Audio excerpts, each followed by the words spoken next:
Hello, this is definitely not the video I particularly wanted to be making on a Monday, but it's been 1 week since the Trump quote-unquote takeover of DC, and so I thought it was important as someone who literally lives like a mile away from the White House that I come on here and just give you some thoughts about what's going on and what it all means. I waited about a week to make this video, even though, Abby and I like tend to be on top of stories as much as we can possibly be, but we wanted to kind of wait to comment like a full week because it just wasn't really clear like how this was going to unfold. And so we didn't want to jump the gun or get anything wrong, but I think enough time has gone by that, I definitely have some things to say, some things that I've observed. And Abby will probably discuss it, debrief it later on with me.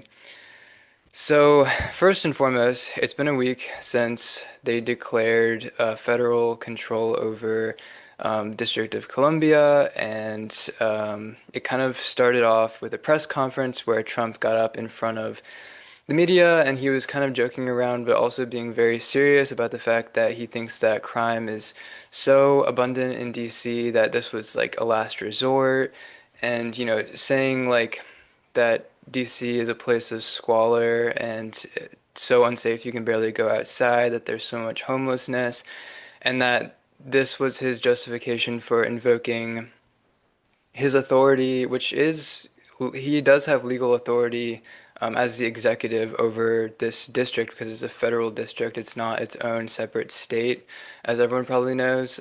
Even though we do have a mayor here and a local government, the president technically has that authority under, I believe it's the Home Act rule of 1973, to kind of just invoke control. So he started by issuing the National Guard to go out into the streets and just kind of, I don't even know, like maintain order. It's really not clear, but all this was being done in the name of, again, like security and ending crime, which a lot of people have been saying is kind of interesting given that the crime rates are overall down. I want to say over the past 30 years, it's like hitting a low at the moment. There was a huge spike in like 2023 under, Biden's administration. There was, I think, an escalation in crime rate, but it's kind of fallen down in the last year or two. So again, it's like, why now is he choosing to invoke this law? I mean, I have my own personal beliefs about why he's invoking it. I definitely think in my personal opinion, I think it's a power play. I think Trump kind of disdains and despises a lot of what Washington, D.C. is and has been. And, there are people in the rest of America who likewise disdain what Washington, D.C. represents. But he is sort of using the National Guard and the local police as a cudgel to, I guess, in some ways, it feels like get vindication for, from his political enemies, people who he sees as like the swamp, you could say. But really, the people who are living the consequences of his actions are all of us in DC who, I mean, in my case, don't really have any connections with the government and the legislation that goes on. So there's a lot of people who live in DC who have nothing to do with politics who are kind of bearing the brunt of Trump's decision. And in my view, it's completely unfair. It might be constitutional, maybe. He might have the legal authorities to do what he's doing, but I think we should talk a little bit about what it means outside of that realm. I think the presence of a security state that's kind of omnipresent is not healthy psychologically for any population. And like I said, I think it's being done as a means of controlling people and intimidating people. Um, and honestly, I don't even think it's going to have any counter effects to bringing crime down. They started sending the National Guard out around Monday, Tuesday, and there was like one day, I want to say like Tuesday afternoon, when I was out in downtown in DC, and it legitimately there was like nobody on the street who was potentially homeless or otherwise. And I was like, this is actually kind of interesting. Like maybe this is gonna work. I still don't agree with the premise on which he is invoking and sending out the National Guard, but it all quickly kind of turned back around, and now I feel like there's even more people out on the street in agitation. And like last night, for instance, I was walking around like 10, 11 p.m. outside, and there was plenty of people out on the street. I went running yesterday morning, the National Mall. There was definitely people sleeping on the mall. At least five or six people that I personally saw out there. And even though that this is in spite of the fact that for the last week, again, the National Guard have been stationed at different kind of checkpoints around the city. It has been pretty low key overall when you talk about like terms of the number of National Guard that you can actually visibly see. They kind of congregate in these like pockets, particularly around the National Mall, which is really strange because the National Mall is not really known for being a high crime area. There are certainly places in DC where the crimes are very, very high. It's kind of on the outskirts, especially around on the Maryland side of things and in the southern part of DC.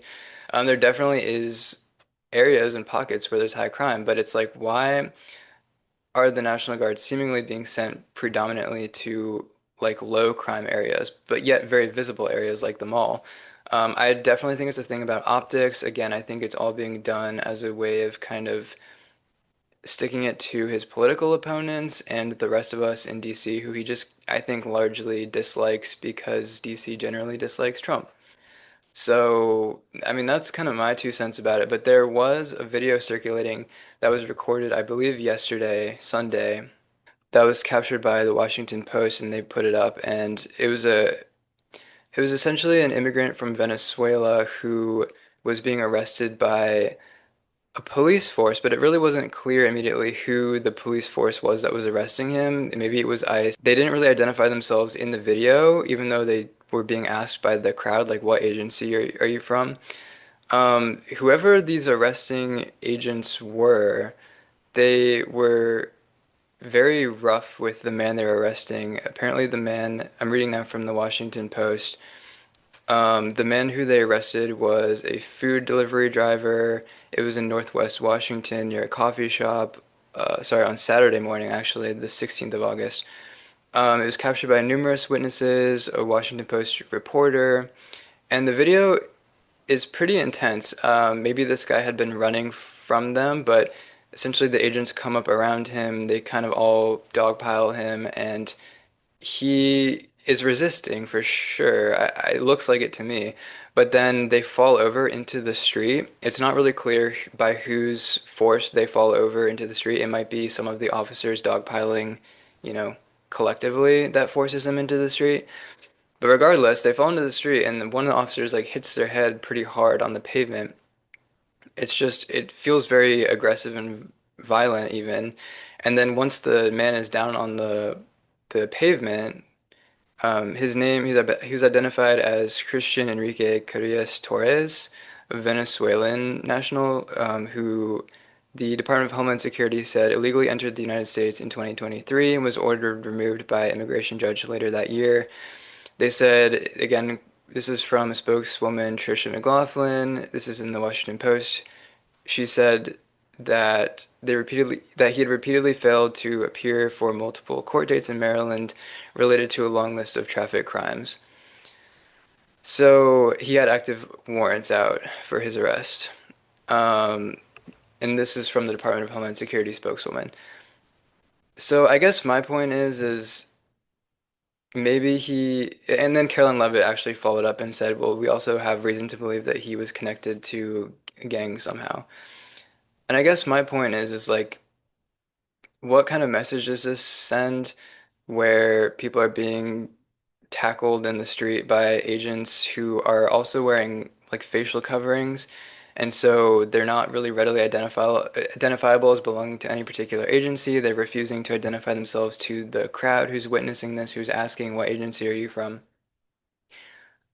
And even, someone in the crowd made a comment about you guys are ruining this country, and then one of the agents turned and said, the liberals ruined it first, or something along those lines. And I just think like this speaks to sort of definitely the us versus them mentality that's going on here, which is very alarming and is only being stoked by this now imposition of agents on Washington, D.C. It's driving a wedge between the public and the government in a very, I think, deliberate way, because I think Trump is someone who stokes division intentionally for his own benefit, and this situation is no different. He'll do it when it comes to the media. He'll, pit the American public against the media if it serves his own ends, of getting elected or whatever his agenda is at the moment. Um, and he'll do the same thing with federal agents as well, pitting them against the public, so that honestly, I think he does it partially as a distraction from other things that are going on. I think illegal immigrants in his eyes are kind of low-hanging fruit, and so like who's gonna stick up for them?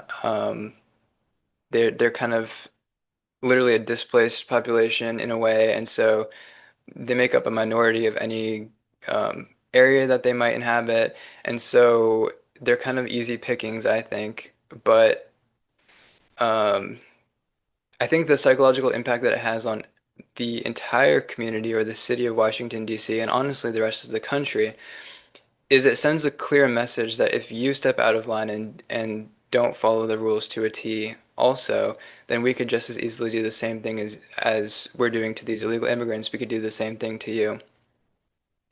And that message is being transmitted, maybe not overtly, but it doesn't really need to be said overtly. When you have this omnipresent security state, which I referred to earlier, you're using fear as a means of control, without actually having to maybe necessarily like be arresting random civilians, although that is kind of starting to happen. And it's very reminiscent. I know this is all like very cliche, but it's very reminiscent of the book 1984, where obviously Big Brother was the one calling the shots from the top down, and everyone else was kind of just living in this false reality that was, kept in check by this fear that they had stoked in the culture in that book. And then also, I know that it's also kind of a cliche, but it does remind me a bit of that poem that came out of the World War II era, which says, first they came for the communists, and I did not speak out because I was not a communist. Then they came for the socialists, and I did not speak out because I was not a socialist.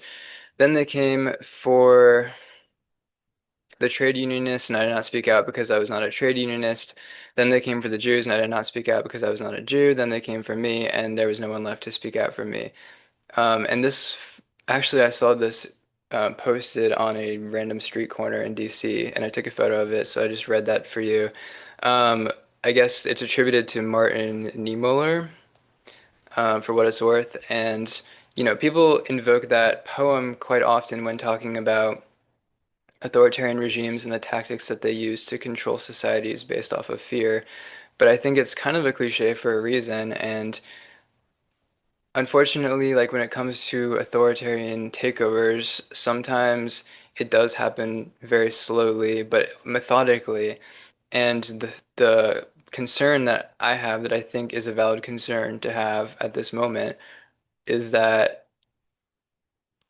essentially it escalates to a point where people are being disappeared, or because they oppose the government, that's grounds enough to arrest them, deport them, perhaps even, who knows.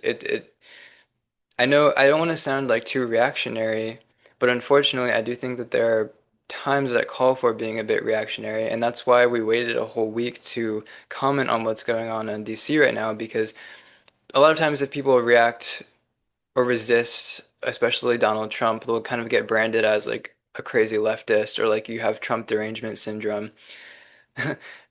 As far as what I would say is, I would try moving to DC and try to not contract Trump derangement syndrome. I think that that man has a great way of driving everyone around him a little bit crazy, and I think he again does it intentionally for the attention of it. I think he revels in it. I think he revels in the power and control that he can exert, and so he'll arbitrarily exert that control to feel some type of way himself. I'm not sure. But when you're actually here on the ground, literally less than a mile away from the White House, you just experience what he does very differently than perhaps someone who might live in the Midwest, who is kind of removed from what's going on, and they can kind of just follow along in the headlines and take it all as a joke. But as someone who is pretty vocal and now is trying to speak out and cover what's going on DC, I feel especially concerned seeing all of these government opponents being silenced through various different means, whether they're constitutional or not. I mean, I would argue it's not. I would argue a lot of what's going on is probably a violation in some way of the First Amendment right to free speech because you can't take action by the government that not only like infringes on someone's right to free speech, but also chills speech, which means like taking action to punish journalists, for instance, or sending a clear message to the population if you act out of line, then we'll crack down on you really hard. That has a chilling effect on people's speech and it makes them afraid to speak up and say what they really think. And I've been grappling with this myself as all this is happening, where I'm like, I feel like I've been watching and waiting for other people in the media to say the things that I've been feeling and seeing here in DC. And it feels like DC is under occupation at the moment. And it feels like, again, it's being done to cudgel people into falling in line. And not for the stated reasons of security or bringing crime down. It really just feels like an exercise in tyranny for tyranny's sake. And I've been looking around at other commentators in the media, especially in the conservative media, who in the past have been very outspoken about authoritarianism, and I've been waiting for them to say things, similar things that they used to accuse the left of, for instance, during COVID, and now identify the same pattern happening under Trump right now. But honestly, the silence has been deafening coming from conservative commentators. A lot of them will say, a lot of them will just say like, well, what he's doing is legal because of the Home Rule Act or something like that. And first of all, that's, I would say, arguable. For instance, he tried to get rid of the police chief in DC, and Pam Bondi issued an order um, instating someone else in the police chief's place, and then that they got sued over, and so they had to work out this temporary arrangement where Pam Bondi's pick is not going to be heading the police. The current DC chief can stay with certain conditions, like the Trump admin can still direct the police force in the meantime. And so, like, there's these legal arguments that are playing out in real time. So to act like it's like a done deal, it's legal, so he can do whatever he wants, I think is a bit ridiculous. And unfortunately, I've been hearing that narrative coming from like very intelligent legal people, and I just scratch my head at it. I don't understand why they feel the need to defend what Trump is doing when it so clearly is following a pattern. A lot of times people will kind of make excuses for Trump because Trump is very good, in my opinion, Trump is very good at telling lies and lying without saying overt lies. And it is kind of an art form of his, to be honest, where he can essentially, like, he might not be doing wrong with every single specific step that he's taking along the way, but it's all being done under this guise. And so in reality, what he's doing might not be like traditionally illegal in the sense of it violates the law, but it is following a pattern of authoritarianism, and I think it's plainly ridiculous to accept that. Um, so I just wanted to bring that up, that he's good at bending the law without breaking it.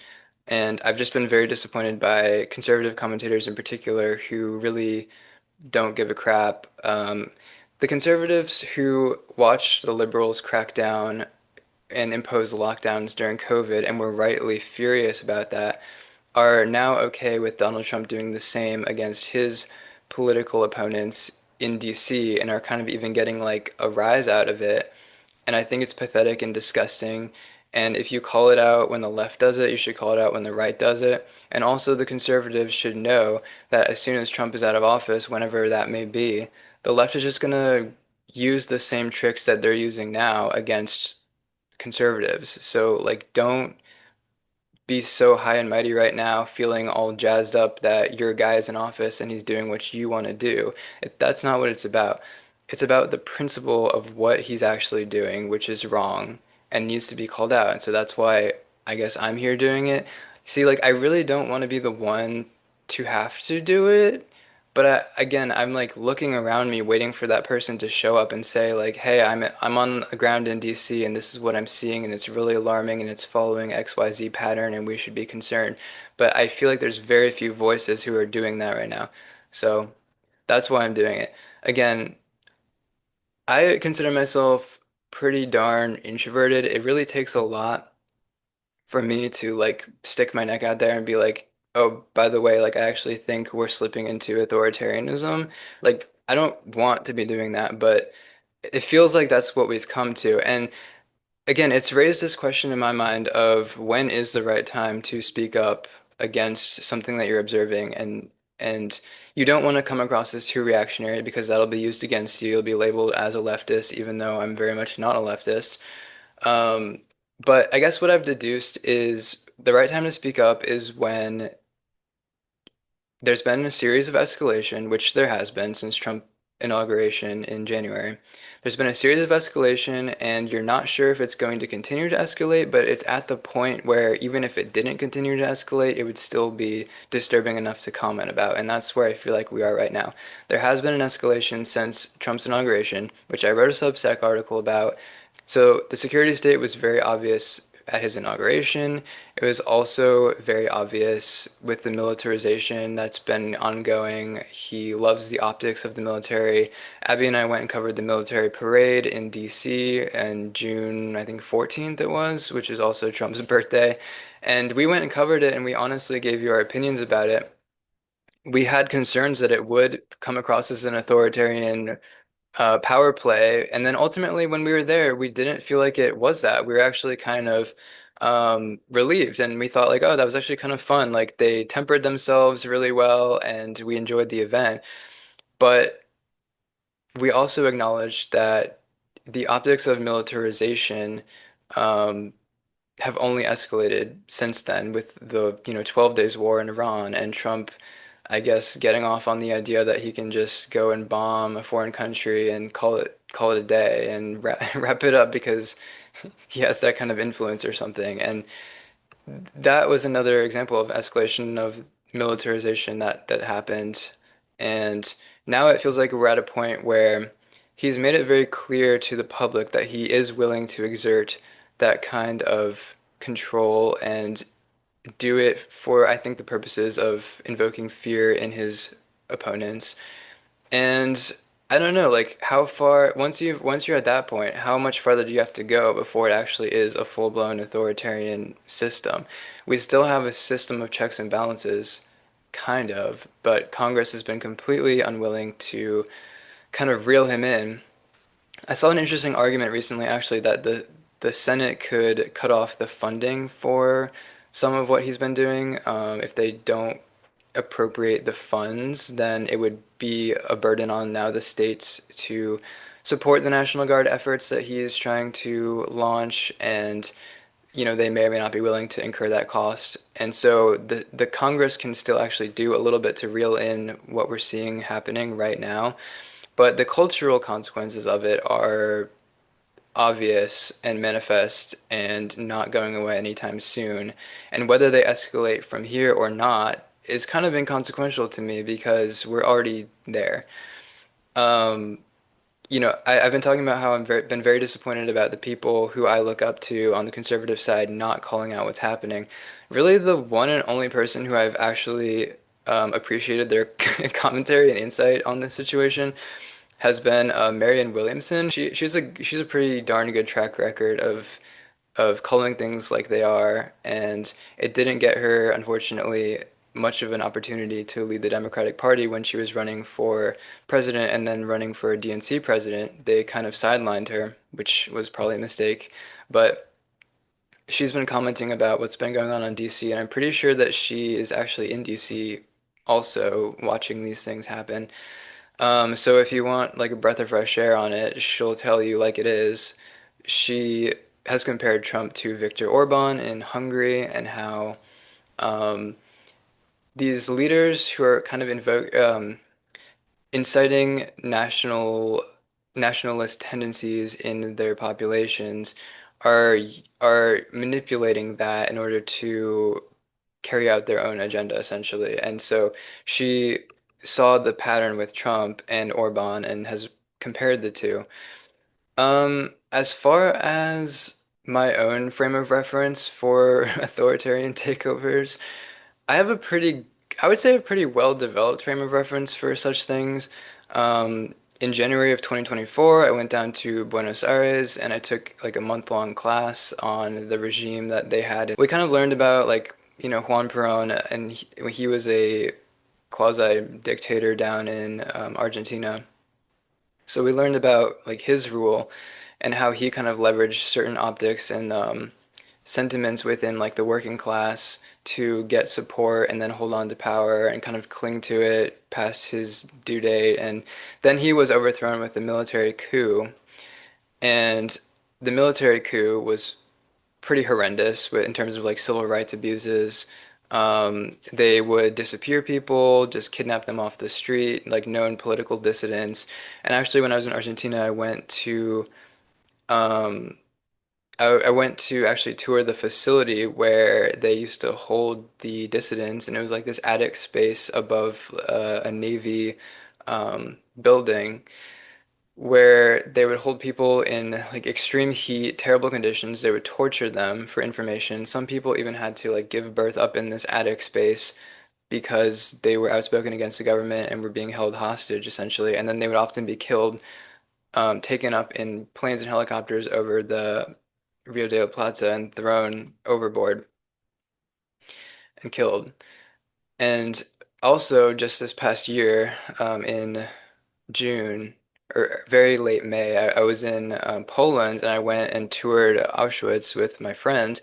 And I meant to do like kind of a write-up about that whole experience. And I don't know if you can hear that, but there's literally a helicopter flying over right now. And we've been inundated, and also a lot of sirens, and we've been inundated by helicopters. And again, it just is kind of reinforcing exactly what I'm saying about the omnipresent state, making itself known to everyone. And I mean, literally, it's hard to actually sleep in DC at the moment because the helicopters are just constant circling and kind of weird timing. I was literally just talking about how in Argentina they throw people out of those into the river, but we're not there yet. Hopefully, we don't get there. But as I was saying, I also went to Poland this past year and toured Auschwitz with my friend. And I intended to do a write-up about it, but haven't gotten around to it yet. Maybe this will be a kind of a good substitute in the meantime until I can actually put that out. But again, the way that these things sort of methodically escalate, um, the way that we can kind of oftentimes be slow walked into authoritarianism. They want people to be not aware, and they want people to be kind of numb and also very, very exhausted. And maybe the helicopters are part and parcel of that, literally keeping people up at night, and unable to sleep. But also, since Trump took office, he's had this mentality of moving quickly and breaking things, and he's absolutely done that. He's kind of he's kind of subverted every single norm of politics, which some people love him for, but it's been literally like a battle every single day for, I would say, people who love um, the Constitution and the rule of law and rationality to keep up with Trump's pace because he frankly doesn't really care, in my view, about the principle upon which he's doing things. It's all in service to, I think, his own ego. And it's very unfortunate because he gets away with a lot of things. Some of it gets stopped by the courts, but then that's always a long, prolonged process, and I frankly don't think he cares how long it takes to work itself through the court. Um, as long as there's so much happening at all times that no sane, rational person can actually keep up with it all. And then while everyone is distracted by these sort of myopic issues, trying to figure out what the hell is actually happening, that's when you get the slow walk into authoritarianism. And it was the same pattern in many dictatorships across the world. Um, and I'm not going to go into too many specifics, but I gave you some examples that I thought were relevant. Um, so yeah, as far as like where we currently stand right now, I don't know if we are on the precipice of some kind of like full-blown takeover. I don't know if that's really what Trump wants because he also is very aware of optics and branding, and if the optics are not going in his favor, he will reverse himself on certain things. And so that's why I think it's very important to be talking about this right now and having this open conversation among people in DC saying, hey, here's what's going on. Because if enough people get loud enough, he will reverse himself. If the optics in the public turn against him because they can see through what he's doing, which is using a false pretense of safety and crime rate to impose revenge on people he dislikes. If people can see through that and clearly state that and make that case, and there's enough of a groundswell of opposition, he will reverse himself. And another example that I have of this is the Department of Agriculture building is right on the National Mall. For the longest time, they had um, a banner of Donald Trump and Abraham Lincoln side by side, both of their like presidential portraits. And it was honestly like the most laughable comedic shit I've ever seen. Abby and I both saw it, and I think I said to Abby, one of them ended the Civil War and the other one's going to start the next Civil War. But people were ridiculing this banner, saying like, who the hell does he think that he is? Does he think he's like the next Abraham Lincoln? When literally, I think Donald Trump lives to divide, and Abraham Lincoln, even though he did some divisive things and he did break some law, arguably, and violate some rights, and that's not okay. He was doing it in service of the unification of the country. When Donald Trump does it, he's doing it in service of his own ego. So they're hardly the same kind of character. So people were mocking Donald Trump for putting his banner up there on the Department of Agriculture, and guess what? They replaced it. And now it just has like a banner of like some run-of-the-mill like vegetables and shit. And I'm saying if we can create enough of a backlash against the things that he does, I think there is the chance that it'll be reversed, but it has to be, you have to recognize like the right place to hit him is his ego. Don't feed into it. Don't be too reactive because they'll just brand you as a leftist who has Trump derangement syndrome, and you cannot play into that at all. You have to be as completely sober, rational minded as possible. Sometimes I get criticized, even on this channel, for being like having a very flat affect and being even a little bit monotone and a little bit boring, you could even say. I don't want to be boring, but I also recognize that coming on here and being like screaming and causing a panic is not advisable either. I don't know. We're not at that point yet, but maybe we'll get there. So as far as where it stands right now, I would say the situation on the ground feels a little bit like I would imagine in Boston pre-revolution, where, you know, the British soldiers were imposing all these taxes on people without representation, obviously, and also the soldiers who were stationed in the colonies at the time were like being quartered with with the civilians, and the civilians hated that because it was this huge imposition and undue burden. And actually, when America was established, you know, the Third Amendment was written into the Constitution. It's been called the runt of the Constitution because it's kind of irrelevant these days, but the Third Amendment is against quartering of soldiers in civilian houses. And I'd say that obviously that's not what's happening in DC at the moment, but it's there's a very valid reason why that was written into the Constitution, and it's because the founders recognized that this undue imposition of the military on the citizens is going to stoke animosity. And again, I said I think Trump knows that, and I think he wants that animosity to be stoked for his own devices. But suffice it to say, I think people are agitated by what's been happening. They feel the imposition and the undue kind of punishment of it.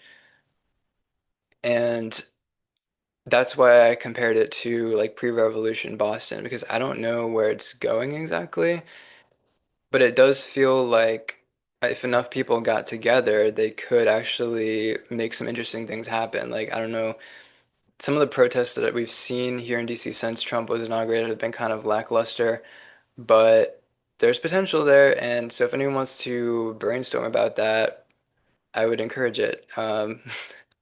This is sort of my own way of dealing and and I guess addressing things, and I'll stick to my preferred means. But the rest of you out there, I would say use your imaginations because we need that right now. I guess just to close it out, again, I've said a couple of times, I'm not a leftist. Um, I'm not someone who I would consider to be very reactive. I try to be very measured in the things that I say. I would implore the conservatives out there who are cheering on what's happening because they like Trump or because he's doing to the establishment what they've always wanted to do or whatever. I would encourage them to take their heads out of their asses and recognize that authoritarianism from the left or the right is wrong on principle. And if you hated what the left did to you during COVID, the right is now trying to do that to the rest of the country. And I am gonna stand up and say that it's wrong no matter who's doing it. I really don't give a shit. I would implore you to look into libertarianism because it actually is possible to have a free market agenda. It is possible to be rational in debate and also to support human rights and free speech and the free press all at the same time. It's actually not that hard to do. Those things are not in contradiction if you have the right principles underlying your argument. And so for the conservatives out there who, are backing Trump and not understanding why what he's doing is problematic, um, yeah, I would take the opportunity to reassess your principles a little bit. You have the good of the left and the right at the same time with none of the bad if you maybe adopt a more libertarian-minded approach, which is going to call out authoritarianism wherever it sees it happening. So yeah, that's all. We'll be back for a full-length episode with Abby and I later and hopefully debrief some of what I just said.